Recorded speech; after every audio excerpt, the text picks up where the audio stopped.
Vous écoutez Radio Lomé, il est 12h30.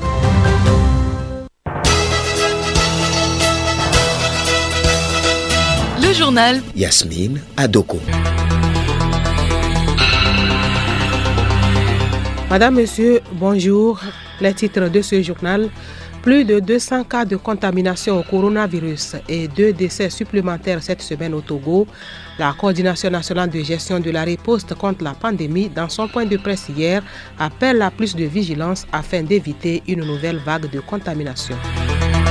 Vers la mise en place des services de promotion culturelle et touristique dans nos communes pour la réalisation des projets de développement, un atelier national est ouvert dans ce sens ce matin à Lomé. Le monde entier risque une catastrophe absolue si la vaccination des enfants traîne à cause de la pandémie de Covid-19.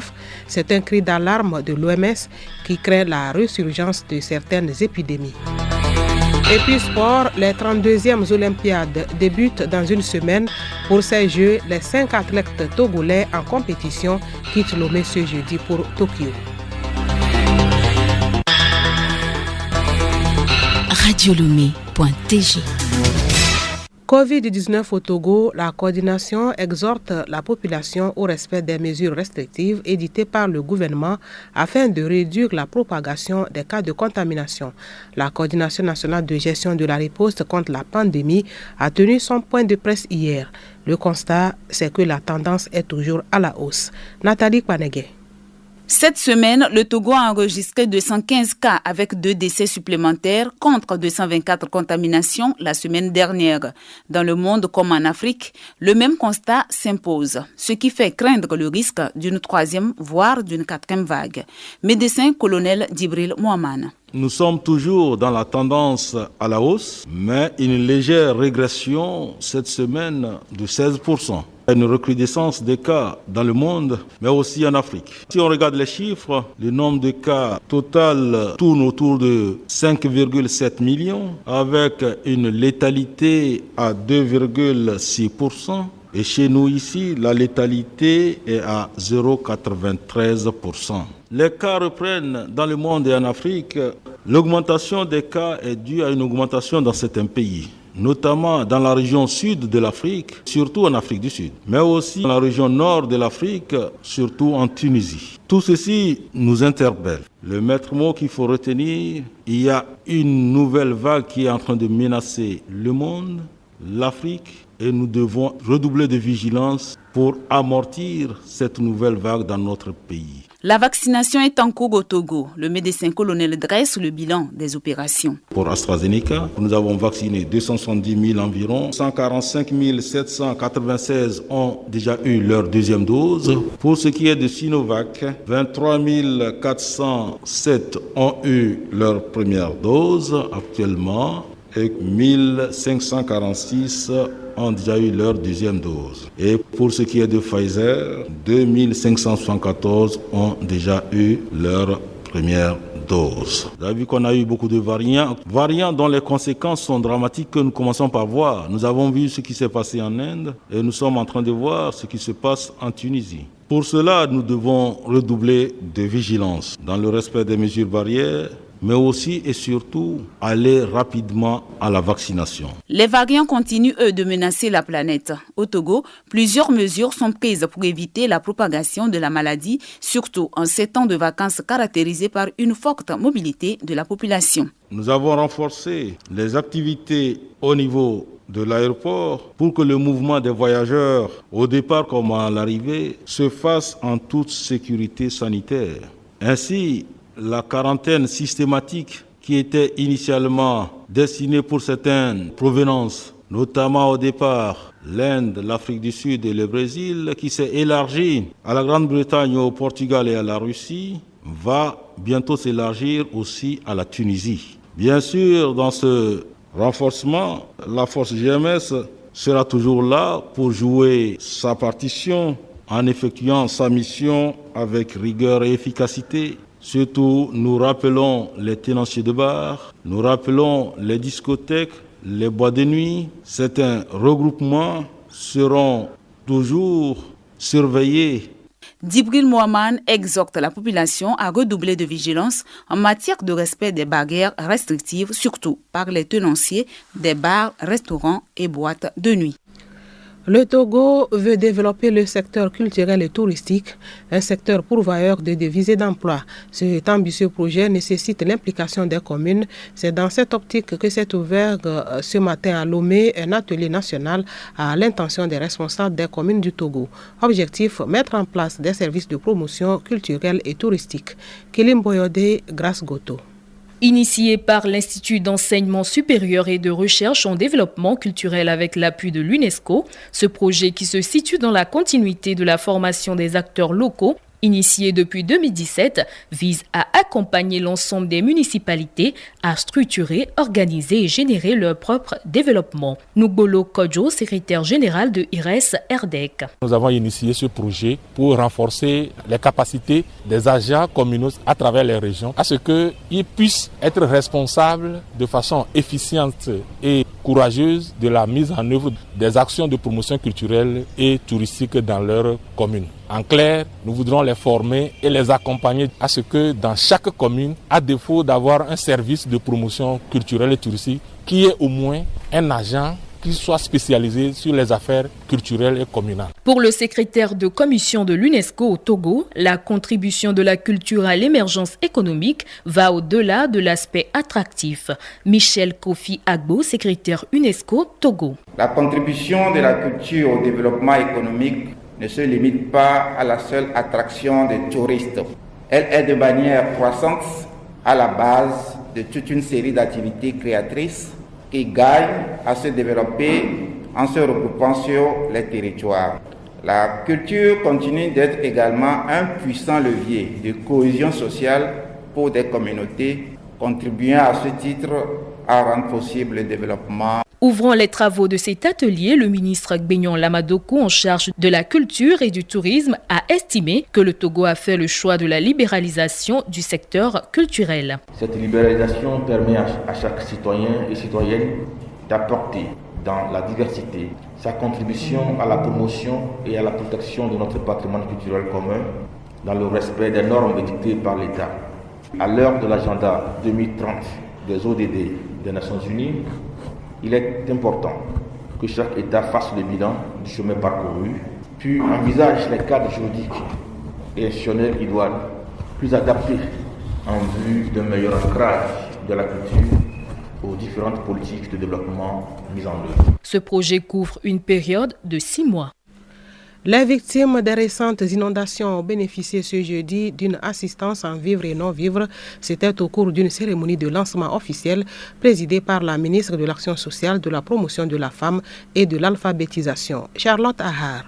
Composé de sacs de riz, de maïs, de bidons d'huile, d'ustensiles de cuisine, de pâtes alimentaires, de nattes, couverts, moustiquaires, entre autres, ce geste va soulager les peines des populations victimes des inondations survenues les 3 et 4 juillet dernier à Lomé. Madame Adjovi Lolognon Apedo, épouse Anakoma, ministre de l'Action sociale. Je voudrais, au nom du président de la République et au nom du gouvernement, vous exprimer notre profonde compassion et présenter nos condoléances aux familles qui ont perdu des proches. Le chef de l'État, son Excellence M. Faure Essa Zimna Nyasimbe, un leader éclairé et soucieux des conditions de vie sûres des populations, a ordonné la mise en place des mesures d'assistance et de soutien pour le relèvement des ménages affectés par les chocs des différents sinistres qui surviennent dans notre pays. C'est dans cette optique qu'il a approuvé depuis 2018 le projet d'appui à l'acquisition et au prépositionnement de vivres et de non-vivres pour les personnes victimes de catastrophes. Il est attendu que notre planète fera de plus en plus face à des catastrophes de tout genre, pouvant entraîner des victimes et des dégâts matériels importants. Il nous importe alors d'intégrer désormais dans nos habitudes, nos comportements et nos techniques de logement et de construction les réalités de ces risques. Financé par le programme d'appui aux personnes vulnérables, cette assistance va couvrir toutes les victimes sur le plan national. Les bénéficiaires ont été identifiés par les services techniques du ministère en charge de l'action sociale avec l'appui des maires et des CDQ. L'un des bénéficiaires s'exprime. Nous sommes dans une grande joie ce matin en voyant Madame la ministre de l'Action sociale, de la promotion de la femme et de l'alphabétisation nous remettre personnellement ce don. Les mots nous manquent. Que l'Éternel Dieu Tout-Puissant vous bénisse et vous le rende au centuple. Merci pour tout ce que vous faites pour nous, la population. Cette cérémonie a connu la présence du préfet du Golfe, des maires, des chefs traditionnels et des responsables administratifs. Dernière information en page nationale, une rencontre d'échange et de concertation avec les interprofessions et les familles professionnelles agricoles a démarré ce jeudi à Lomé. La rencontre va permettre aux filières agricoles d'élaborer leur plan d'action. Mathias Begbeni. L'échange de ce jour, qui regroupe les acteurs des filières agricoles, vise notamment à approfondir les diagnostics de chaque filière, à relever les points de blocage de leurs activités et les opportunités qui s'offrent à chaque filière. Badenu Anani Kodjogan, directeur des filières végétales. Aujourd'hui, c'est pour voir un peu là où les interprofessions en sont pour ce qui concerne leur plan d'action et pouvoir les accompagner pour qu'on puisse avoir vraiment des ambitions fortes au niveau de chaque filière, que les interprofessions aussi puissent travailler sur le plan institutionnel, mais aussi sur le plan de la production, de la transformation, de la commercialisation. L'objectif à terme, c'est d'avoir une contribution significative, de renforcer les exportations et aussi situer les importations en développant la consommation interne. À terme, c'est de voir un rééquilibrage de la balance commerciale telle que escomptée dans la vision définie par le gouvernement à l'horizon 2025. C'est en quelque sorte une feuille de route pour dire ce qu'il faut, comment il faut le faire et quelles sont les parties prenantes. Ça permet aussi d'avoir une lisibilité sur les approches de mobilisation de ressources en interne pour les différentes filières, mais aussi ce que le gouvernement pourrait apporter, ce que les partenaires au développement aussi pourraient apporter. Ouvrant les travaux au nom du ministre en charge de l'agriculture, le directeur de cabinet Kolani Dendiong a exhorté les participants à une implication active pour une amélioration de la productivité agricole. La rencontre prend fin demain.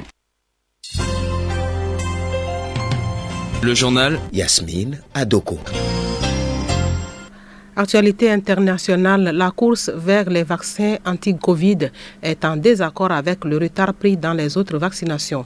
Selon l'OMS, 23 millions d'enfants ont manqué de recevoir les vaccins de base l'année dernière à cause de la pandémie. Les épidémies de rougeole ou de poliomyélite risquent de réapparaître. Abdelemo.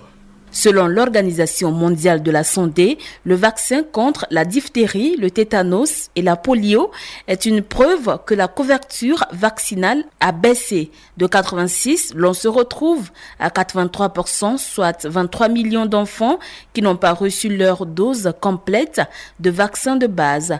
Et pour 17 millions d'entre eux, ils n'en ont reçu aucune. D'après Kate O'Brien, la responsable du département vaccination à l'OMS, ces chiffres ont pour cause la pandémie de Covid-19. Plusieurs raisons expliquent tout de même la hausse de ces chiffres, mais la principale reste la crainte pour les parents d'être contaminés par le coronavirus. La responsable du département vaccination à l'OMS tire la sonnette d'alarme sur une probable catastrophe totale. Amnesty International dénonce le traitement atroce subi par les migrants en Libye, forcés au retour par les politiques européennes. Ces migrants sont interceptés en Méditerranée et envoyés dans les centres de détention en Libye. Juliette Kamdé. Plongée dans le chaos depuis la chute du régime de Muammar Kadhafi en 2011, la Libye est devenue une voie privilégiée pour des dizaines de milliers de migrants qui tentent de rejoindre l'Europe par la mer. Les agences des Nations Unies et les organisations non gouvernementales opérant en Méditerranée dénoncent régulièrement les politiques européennes de retour forcé des migrants vers la Libye où ils sont enfermés dans des centres de détention où des violences sont commises en toute impunité. Dans un rapport, Amnesty International affirme qu'à la fin de l'année 2020, la direction libyenne de lutte contre les migrations illégales a légitimé ces violences des droits humains en prenant le contrôle de 2 centres de détention gérés par des milices où des centaines de réfugiés et de migrants ont fait l'objet de disparitions forcées. L'ONG appelle les autorités libyennes à fermer immédiatement ces centres de détention. Avant la page des sports, sachez qu'au moins 19 morts et plus de 70 personnes portées disparues, c'est le bilan provisoire des violentes pluies et inondations dans l'ouest de l'Allemagne. Les opérations de secours sont toujours en cours, mais sont perturbées par les accès bloqués. L'état de catastrophe naturelle a été décrété dans le sud du pays. Certaines régions dans le nord-est de l'Allemagne ont été placées en état d'alerte aux orages.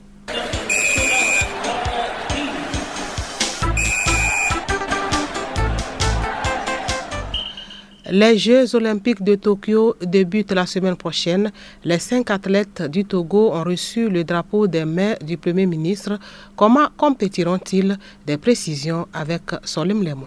Ces Olympiades, 32e de l'ère moderne, reportées d'une année pour cause de Covid-19, ont battu un record, celui du nombre de sports en lice.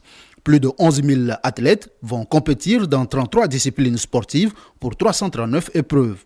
La composition de la délégation togolaise avec Victor Lamega, directeur sportif du Comité national olympique du Togo. L'équipe olympique du Togo est composée de 5 athlètes issus de 5 sports. Parmi ces 5 athlètes, nous aurons 4 athlètes issus des sports olympiques et un athlète issu des sports paralympiques. À l'aviron, nous aurons Yvon Claire. Elle va représenter le Togo à l'épreuve du 2 km skiff prévu le 23 juillet 2021 par les séries. Au tennis de table, c'est Fanny Kokou Doji qui va représenter le Togo à l'épreuve du simple homme. À la natation, nous aurons Otogbe Damien à l'épreuve du 50 mètres nage libre prévu le 30 juillet. En athlétisme, c'est Dabla Fabrice qui aura l'honneur de représenter le Togo aux 100 mètres prévu le 30 juillet. Pour ce qui concerne les Jeux paralympiques, c'est une seule athlète qui va représenter le Togo à ces Jeux. Il s'agit de mademoiselle Kabissa Koumea Allo qui va représenter le Togo dans 2 épreuves, notamment le lancer de javelot assis et le lancer de marteau. Les Jeux olympiques se déroulent du 23 juillet au 8 août 2021, tandis que les Jeux paralympiques débutent le 24 août pour prendre fin le 4 septembre 2021 à Tokyo. Bonne chance à la délégation togolaise.